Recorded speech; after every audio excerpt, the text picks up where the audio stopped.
Canal do Magazine. Fala galera, aqui quem tá falando é o Helder Lima e se você é um ouvinte habitual do Espinafre deve estar achando estranho, mais um episódio sem a vinheta, começando de cara, é pelo seguinte, essa é a segunda parte do episódio que a gente gravou com Pedro Alvim da Magalu, responsável pela área de social da Magalu e pelo personagem Lu, que foi muito bacana, a gente dividiu em duas partes, então essa segunda parte desse bate-papo, se você ainda não ouviu a primeira parte, onde a gente dividiu 6 aprendizados que o Pedro Alvim teve de storytelling trabalhando na Magazine Luiza, vai lá, corre, pausa esse episódio aqui agora e vai ouvir o primeiro episódio que está fantástico.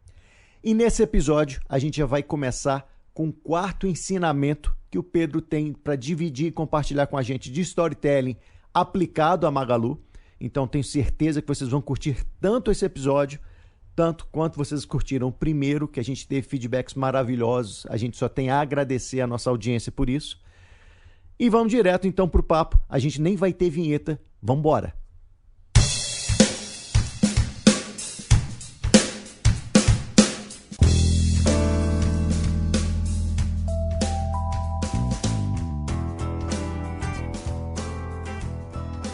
Pedro, o quarto ensinamento que a gente tem aí é conhecer a sua audiência. Eu já vou colocar uma pergunta aqui em cima desse ensinamento. O Analytics, ele é suficiente para conhecer a sua audiência? Não, não é. É fundamental uma marca conhecer a comunidade em torno dela. E as marcas são comunitárias hoje em dia, né? As marcas não são mais o que você quer que ela seja. É o que a comunidade faz dela, né? Então, você se torna um espaço público. Você, como marca, se conecta com pessoas que querem estar ali com você de alguma forma. Tanto em plataformas de redes sociais como em qualquer outro ponto de contato. E para que você consiga ajustar as narrativas da marca de forma assertiva para criar laços e conexão com essa comunidade, é importante você escutar e conhecer essa comunidade. E eu sou um defensor ferrenho de que não basta olhar para o Analytics.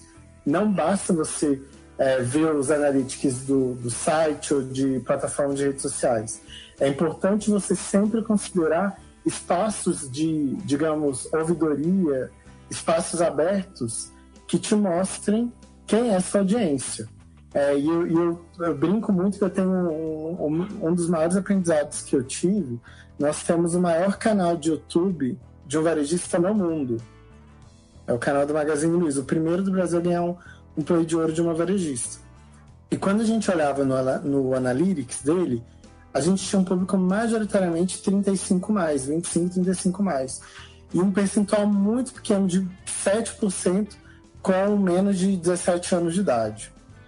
Porém, a gente começou a perceber nos vídeos uma grande quantidade de comentários da audiência pedindo para a Lu fazer vídeos sobre Fortnite, PUBG, Free Fire, que são jogos, não sei quem conhece, mas é muito viciante, nem aconselho vocês baixarem isso no celular de vocês. Mas já era.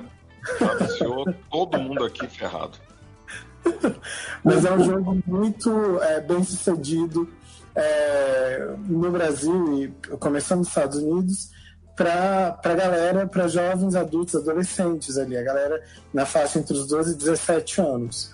E a gente achou isso bem estranho. E aí a gente foi na comunidade do YouTube da Lu e perguntou para eles qual era a idade deles. Numa pesquisa mesmo, né, de múltipla escolha, e a gente colocou os índices, e mais de 72% a gente teve 20 mil respondentes, mais de 72% deles tinham menos de 17 anos, o que mostra pra gente que a nossa audiência não é refletida no Analytics, porque muitas dessas pessoas, crianças, entram nos dispositivos, né, dos pais, avós, irmão mais velho, para consumir conteúdo do YouTube, etc. Então, tá lá logado com outra conta.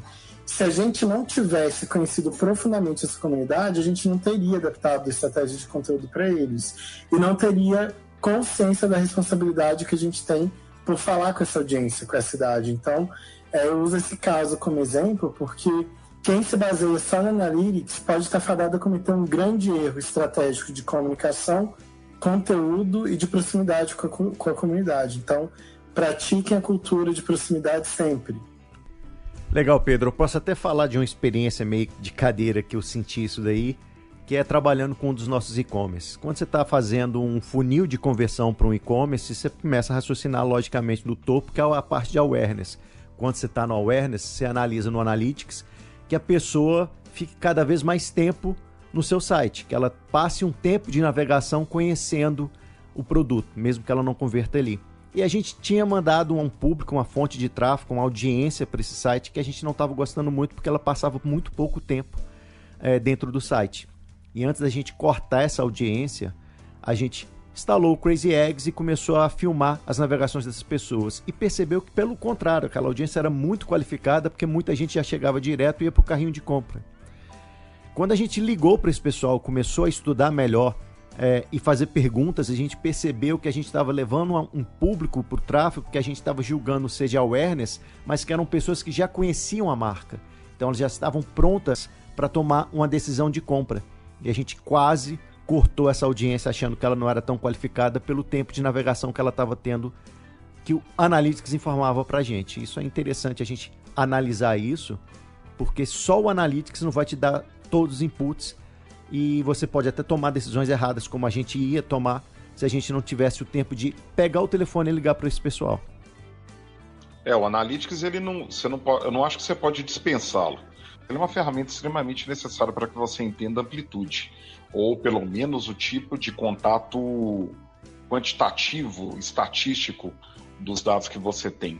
Mas a gente tem, eu acho que essa questão, né, esse item de conhecer a audiência, por storytelling é tão importante quanto para qualquer desenvolvimento de estratégia que a gente tem em marketing. É muito complicado hoje, e principalmente hoje, que o volume de dados que a gente tem, toda a parte de Big Data que nós temos, e de inteligência artificial, de inteligência cognitiva, de interpretação dessas linhas de relacionamento, de comportamento que estão disponíveis para a gente, é claro que a gente vai usufruir ao máximo desse tipo de conteúdo para desenvolver uma estratégia de storytelling, né? Tá na nossa mão, não estava antes tão disponível como está, mas hoje com isso, com todas as ferramentas que a gente tem, com todas as capacidades de entendimento que a gente tem, conhecer a audiência, provavelmente você faz até antes de qualquer outro passo do desenvolvimento de storytelling. E já que você falou em ferramental, Ricardo, eu fico imaginando aqui o pequeno anunciante, a pequena agência que deve estar pensando, poxa, eu não tenho acesso a esse ferramental todo, apesar que o Analytics é gratuito, mas às vezes eu não tenho profissionais que consigam manuseá-lo, ou também clientes que queiram pagar um Crazy Egg, alguma coisa desse tipo, ou um Hotjar. Mas, cara, a melhor maneira que você tem de conhecer a sua persona não vai passar somente por a questão de ferramental. Você vai ter uma contundência muito grande quando você pegar no telefone e ligar para aquele cliente que comprou o seu produto. Isso é simples, é muito barato, e você vai conseguir ter muito insights da sua persona, do seu público-alvo. O que eu acho, Helder, nesse caso, é que nós temos uma dificuldade geral de fazer pesquisa. Não nós, profissionais de marketing, que já temos isso até na nossa designação de função, né? A gente se baseia nesse tipo de informação, de conteúdo, de dados, para fazer o nosso próprio trabalho. Só que, de forma geral, nós como pessoas, como empresários, como gestores, a gente tem isso. Normalmente a gente se considera a própria audiência. Então, o primeiro exercício de qualquer microempresário, como você estava dando exemplo, é ele perceber que o público dele são pessoas iguais a ele. Ele sempre se faz o teste de eu compraria assim, então todo mundo comprará assim. Entendeu? Ele tem essa característica. Isso é muito natural. Eu já participei de um estudo que demonstra isso de uma forma aplicada. A primeira reação nossa é assumir que a gente conhece de forma tão profunda a relação que está se estabelecendo, só que isso é baseado em nós mesmos. Então, a gente nunca faz aquele primeiro raciocínio de empatia ou de desapego para se prender a dados e validar dados e acreditar em dados, né? porque é uma coisa mais diferente. E sim, todo dado numérico e quantitativo é essencial para que a gente forme essa análise de interpretação de audiência. Mas o qualitativo, principalmente hoje, nunca foi tão relevante. Até porque hoje eu posso entender um pouco mais do que simplesmente porque você comprou. Né? Antigamente era isso. Por que você comprou? E depois era, por que você não comprou? Tem mais por trás disso, tem muito mais. Tem a jornada inteira, tem o passado, tem as vontades e as dores, né? Então a qualitativa, não estou querendo usar a nomenclatura de pesquisa qualitativa, tá? Mas a qualidade do dado que a gente vai tratar para formar audiência é essencial. E aí, uma vez que a gente tem essas qualidades, a quantitativa vai nos dar a real, a parte mais relevante desses assuntos. Ricardo, falando aí dessa importância de conhecer a audiência, você tocou num ponto muito importante, é a questão de, muitas das vezes, os empresários e às vezes os clientes que a gente conversa, a gente apresentar um conceito de uma campanha ou até mesmo um planejamento de mídia e o cara comentar, mas esse programa ninguém assiste, esse conceito eu não gostei, mas peraí, você é público dessa campanha? Você conhece realmente a sua audiência da sua empresa? E às vezes também as pessoas, os empresários, os clientes, às vezes se enganam e consideram que eles possuem apenas uma audiência. E trazendo isso para o digital, às vezes uma empresa ela tem lá 5, 10 personas diferentes na sua estratégia de digital e para cada persona é traçada uma estratégia diferente. Então, às vezes, falta esse conhecimento também do empresário e é papel nosso, como profissionais de marketing, enquanto agências, levar isso à tona e, de certa forma, discutir isso com o cliente e conscientizá-lo disso. Nós não estamos fazendo propaganda para o cliente em si. Às vezes ele pode ser público ou às vezes ele não é público daquela campanha. E tem o cliente também que ele não é público e ele sabe exatamente quem é o público e ele aprova. Bom, se fosse eu não assistiria esse filme rodando nesse programa na Globo.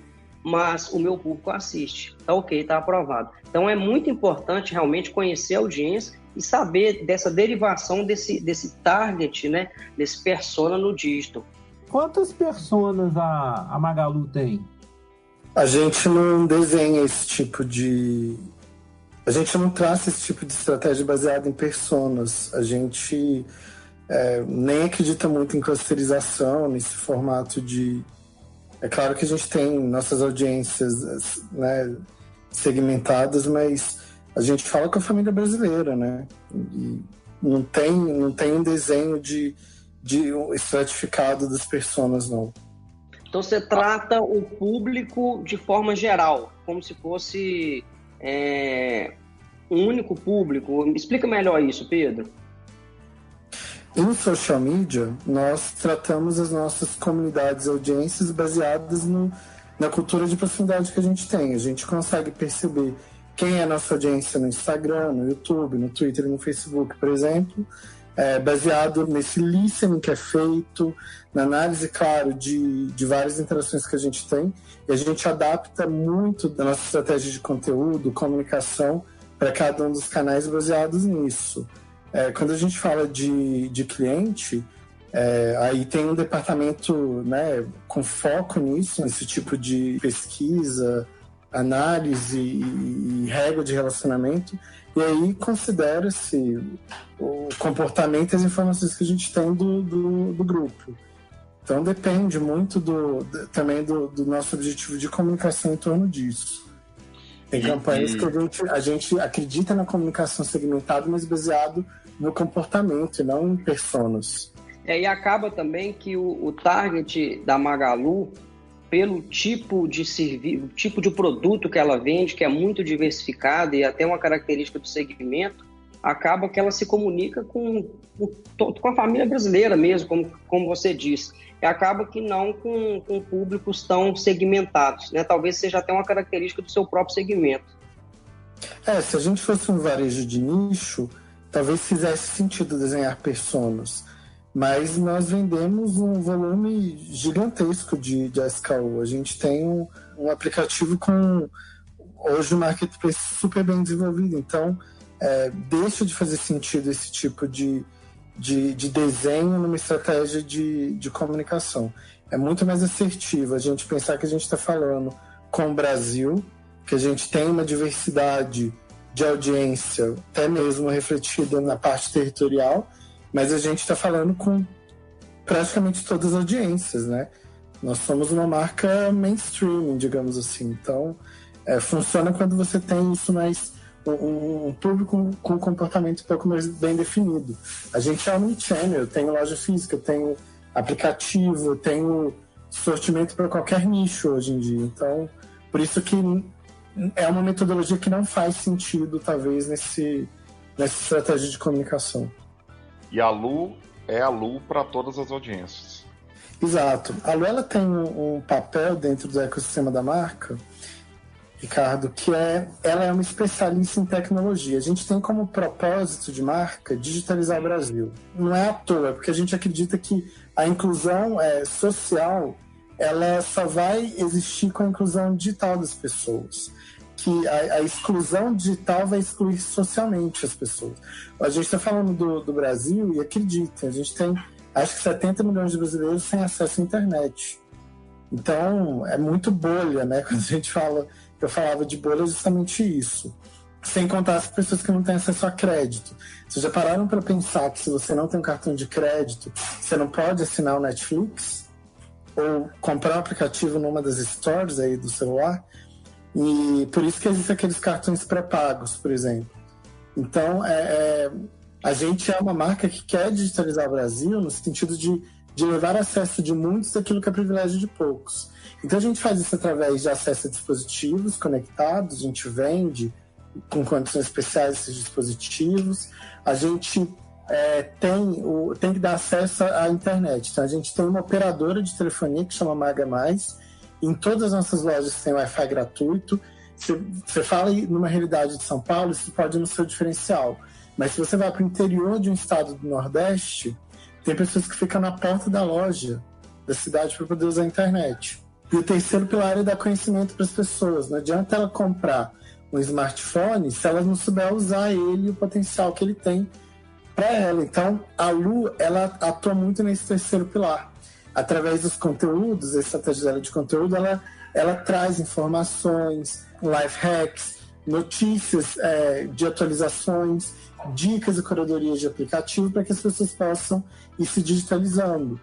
E ela é uma especialista em tecnologia. Se você interage com ela com dúvidas de tecnologia, ela te responde hoje nas redes sociais. Então, ela tem esse papel e o papel dela vai se desdobrando em outras necessidades de negócio e de comunicação que vão surgindo, né? Então, ela, como influenciadora virtual do ecossistema, ela passa a vender produtos da marca, passou a ser modelo da Zatini e apresentar os produtos de novas categorias para a audiência, né, através da estratégia de Product Discovery. Então, ela foi ampliando, ela está ampliando o papel dela. Mas ela é uma especialista em tecnologia, ela nasce com esse objetivo. Então vamos nessa, quinto ensinamento, entrar na conversa. Baseado nisso, Pedro, eu queria já te fazer uma pergunta nesse ensinamento que é de entrar numa conversa que não foi você que gerou, não foi você que criou essa conversa. Como é que a Lu se comportou durante a pandemia? Eu acho que a leitura do contexto cultural e social é fundamental para uma marca se manter relevante nas posições que ela assume.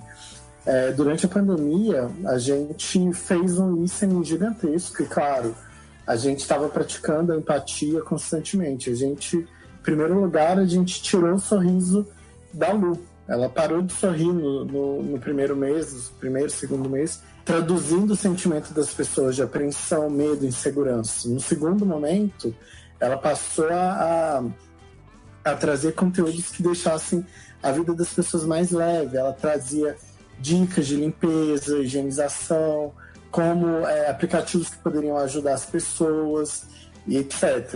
E no terceiro momento, ela passou a dar espaço para influenciadoras falarem também, trazerem dicas de receita com itens da cesta básica, ou dicas de brinquedo para você brincar com as crianças. Então a gente foi adaptando a estratégia de conteúdo baseado nisso. E o real-time, eu nem gosto de usar o termo real-time marketing, porque eu acho que é sobre conversas, eu prefiro usar real-time conversation. É sobre você simplesmente entender o que está acontecendo na sociedade e buscar entrar nessa conversa de forma contextual. Então, acho que é um aprendizado que eu acho que nem é inédito, mas que as marcas ainda estão aprendendo, né, a se conectar com as comunidades em relação a isso.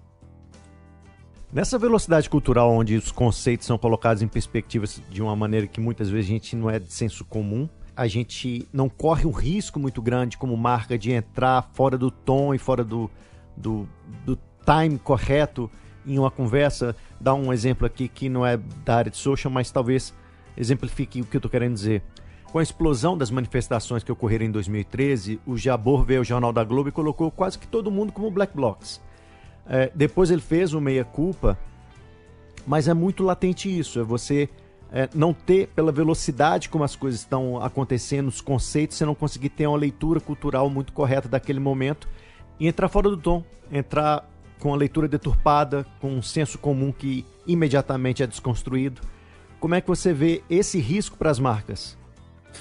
Eu acho que o mais importante do que entrar na conversa é você ter laço para entrar nela, né? Porque, vamos lá, não é porque é um meme que sua marca tem que fazer parte dele. Não só por isso, por inúmeros outros riscos. Tem muitos memes que surgem que são seeding, implantados por outras marcas, que pode ser uma concorrente sua. Tem situações, por exemplo, viraliza o aplicativo que faz sua foto ficar de idoso, ou faz você mudar de gênero na foto, e depois descobre que esse aplicativo, ele na verdade invade várias informações do seu smartphone. Então é necessário sim ter um cuidado, uma pesquisa mais aprofundada antes de entrar nas conversas, mas existem duas formas de fazer isso. Uma forma é planejada, quando você sabe que uma situação vai ocorrer, por exemplo, uma Copa do Mundo. Você sabe que o Brasil vai ganhar ou vai perder, né? E você já deixa cenários traçados para essas situações, já mapeados, já executados para você só publicar na hora que o acontecimento vier à tona. E o outro fato é você acompanhar oportunidades, a marketing de oportunidade mesmo. E aí é necessário uma cautela e um estudo muito profundo para você não cair em ciladas, igual essa que você colocou do Jabor. Mas é muito comum as marcas tentarem ser rápidas e ser as primeiras a entrarem nas conversas, e muitas vezes isso dá errado. Agora, por outro lado, se você demora também para entrar numa conversa, isso pode ser um tiro no pé e não gerar uma repercussão efetiva, né, de engajamento orgânico. Você pode simplesmente ter um esforço gigantesco ali, demorar para entrar e aí não conseguir. Tem um ditado que diz: o que nasce perfeito nasce tarde. Então, às vezes é melhor você entrar numa conversa sem uma execução muito boa, mas para poder criar conexão com a audiência, do que você não entrar na conversa. Ô Pedro, lá na Magalu, como que você direciona a sua equipe em relação ao brand persona da marca? Existe uma padronização, e quando existe uma oportunidade, por exemplo, um marketing de oportunidade, vocês discutem entre si como se pronunciar, mas no dia a dia, o seu time, ele tem um padrão a ser seguido? Como que é definido esse brand persona no Magalu? A gente parou de fazer guias, porque a Lu foi evoluindo muito rapidamente, mas existe sim drivers e alinhamentos com todas as pessoas que trabalham por trás da personagem, para que haja essa unidade de tom de voz, de comportamento, atitude. Mas a gente sempre se reúne em formato de comitê para discutir, né, a participação ou não em determinados movimentos que a gente percebe no social media ou até socialmente também. Há um comitê mesmo de lideranças que, junto com o meu time, definem isso.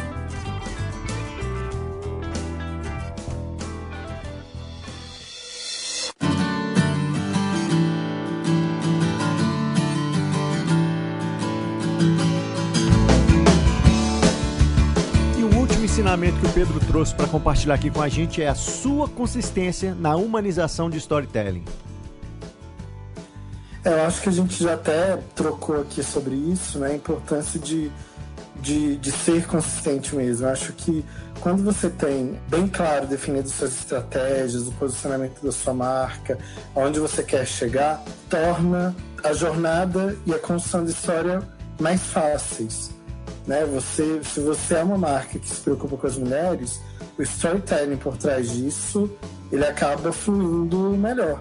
Se você é uma marca que defende os animais e tem laço para isso, e tem atitudes por trás disso, isso acaba tornando a sua estratégia de contar isso para sua audiência mais crível. O que eu falo é só que o cuidado que é necessário ter, assim, se você não tem lastro para falar de uma coisa, não fale, porque a gente está vivendo aí muitos tópicos e a cultura do cancelamento cada vez mais forte, né? As pessoas estão cancelando mesmo marcas, influenciadores, celebridades. Quando você se aproveita oportunamente de uma situação séria para se posicionar, isso pode se voltar contra você se você não tiver lastro. Se você tiver lastro, você consegue, com lastro, justificar seu posicionamento. Você consegue mostrar que você tem uma conduta, um trabalho por trás que te permite assumir aquela posição, né? Então, a marca precisa entender o papel dela na sociedade. Eu falo assim, não adianta ser, e principalmente para quem é uma marca pequena ou quer criar uma marca, eu falo, se você vai criar uma marca e não for para iniciar um movimento na sociedade, nem cria, porque você vai estar fadada a não conseguir fazer sua marca reverberar ou existir. Você precisa estar ciente do movimento que você quer criar como marca e construir sua narrativa em torno disso. Então, eu acho que a consistência ela precisa estar desde o início, desde entender quem você é, que movimento você quer criar, para que você existe, né, stands for, e a partir daí traçar e ter essa consistência e coerência na história que você vai construir e contar para as pessoas. Até para não ser visto como oportunista, né? Teve uma janela, ele entrou naquele papo, depois ele saiu sem se comprometer nem nada. Exato, as pessoas vão cobrar de você. Beleza, você está se posicionando aí, por exemplo, questões antirracistas estão em voga agora. Eu vi muita marca se posicionando no Black Tuesday, né, em relação a isso, mas que na prática, de fato, não fizeram nada sobre isso. Que internamente não mobilizaram para ver o quanto tinha de representatividade nos times, quantas lideranças negras tinham na empresa. Então, é muito delicado. Ou você tem que ter lastro, você tem que ter um plano de ação para assumir aquela posição muito claro, porque a comunidade vai te cobrar, os clientes vão te cobrar, as pessoas vão te cobrar.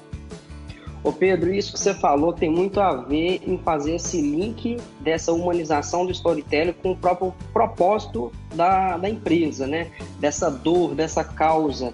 Então, acredito que o direcionamento para essa humanização é se esse storytelling, essa história que está sendo contada, esse elo emocional, ele está de acordo com os valores, com o próprio propósito da empresa. Não é isso? Exatamente, é isso mesmo. A marca precisa entender o que ela está fazendo aqui, para que ela existe e ter as causas dela bem definidas, o movimento que ela quer criar bem definido, para a partir daí a história ser construída. Esse é saber o final da história, né, que a Emma Coates fala. É você, beleza, você vai ser uma marca que vai criar um movimento de mudança, tem um propósito transformador massivo e vai correr atrás dele. A metodologia de storytelling vai te ajudar com isso, né? Mas não pode ser o fim. Falando dessa forma, em relação à importância que as marcas têm, os valores que elas têm estarem lastreados, a primeira coisa que eu entendo é que nem todo mundo é assim, por isso tem esses acontecimentos de falta de verdade, né, naquela postura que as empresas vão ter junto a esse posicionamento. E me faz entender também que tem uma diferença aí provável muito grande, Pedro, entre eu desenvolver um histórico, um trabalho de storytelling para uma marca, desenvolver um trabalho de storytelling talvez para um personagem que vai representar a marca, né? Talvez a gente tenha que reinterpretar, inclusive, essa característica de marcas que não têm esse personagem. Será que é mais fácil, mais difícil? Você até já falou que não é tão fácil assim trabalhar com o personagem, mas também deve ser tão árduo quanto trabalhar para marcas que têm esses valores, têm esses conceitos, mas não falam por um canal único, digamos, uma representação, uma cara única. Com certeza, Ricardo. E vamos lá, não é porque deu certo a estratégia da Lu para o Magazine Luiza que vai dar certo para qualquer outra marca, né? Assim, e quando você fala isso da necessidade de tentar aplicar essas metodologias para marcas que não têm um personagem, eu acho super desafiador. Eu vejo exemplos incríveis de marcas humanizadas construindo histórias relevantes, como, por exemplo, Netflix. Muita gente fala, mas é muito fácil, eles estão atuando num segmento muito, muito mais fácil para poder construir narrativas. Mas se você olhar para os outros serviços de streamings que tem aí, nenhum construiu o que eles construíram como narrativa. Então, qualquer segmento pode inovar numa estratégia de humanização e storytelling, mas exige estudo profundo de como construir essas narrativas, né? Não dá para achar que você vai ter brand lovers se você não tiver estratégias para construir comunidade. Ô Pedro, quando você comentou que vocês se pautam lá pelos ensinamentos da Pixar, no mesmo minuto eu já estava no Google, né, procurando quais eram aquelas regras. E aí eu dou de cara com a regra número 7, que diz assim: crie o final antes de saber como será o meio. Sério, finais são difíceis, então adiante o seu trabalho. Cara, tem um final para a história bacana da Magalu? Carlos, eu acho que o final da história ele tem que ser a materialização do sonho, né? Da missão da marca, de qual movimento ela quer construir, de qual legado ela quer deixar. E eu acho que quando isso fica claro, a história para construir isso, ela acaba sendo natural. Quando você tem muito claro qual é o seu objetivo e propósito na sociedade, no mundo, o storytelling ele passa simplesmente como um meio para contar para as pessoas isso até chegar lá. Então, eu falo que o fim já está escrito mesmo, porque o fim é a nossa visão estratégica de futuro.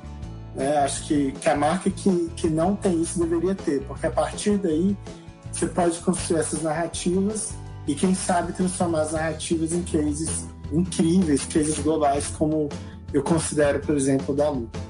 Muito bom, Pedro. Mas, infelizmente, eu acho que a gente está chegando ao fim aqui no Espinafre, não é isso, Helder? É isso mesmo, Carlos. Infelizmente, galera, estamos terminando mais esse episódio aqui do Espinafre. Quero agradecer ao Pedro por esse conteúdo que ele compartilhou aqui com a gente. Foi um prazer enorme tê-lo aqui conosco hoje, Pedro. Se as pessoas tiverem ainda mais dúvidas, quiserem te fazer perguntas, como é que elas podem te achar nas redes sociais? Helder, o prazer foi todo meu. É uma honra poder ter participado aqui. Espero que tenha sido muito proveitoso. Para quem ficar indo com alguma dúvida e quiser entrar em contato, é só buscar por Pedro Alvim nas redes sociais e mandar mensagem. Eu troco muito com o mercado, então fiquem à vontade para mencionar.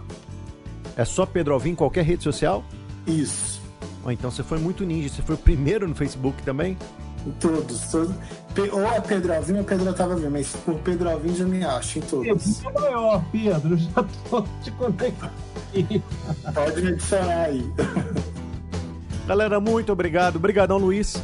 Valeu, Helder. Muito obrigado a todos os ouvintes pela audiência e até o próximo Espinafre. Carlos, valeu demais sua presença. Valeu, gente. Obrigado. Ricardo Melilo. Show, pessoal. Não falei que a gente ia sair mais sábio? Tenho certeza que a gente tá sabendo mais. Obrigado, Pedro. Obrigado a todo mundo. Valeu, galera. Um grande abraço e até o próximo episódio. Valeu!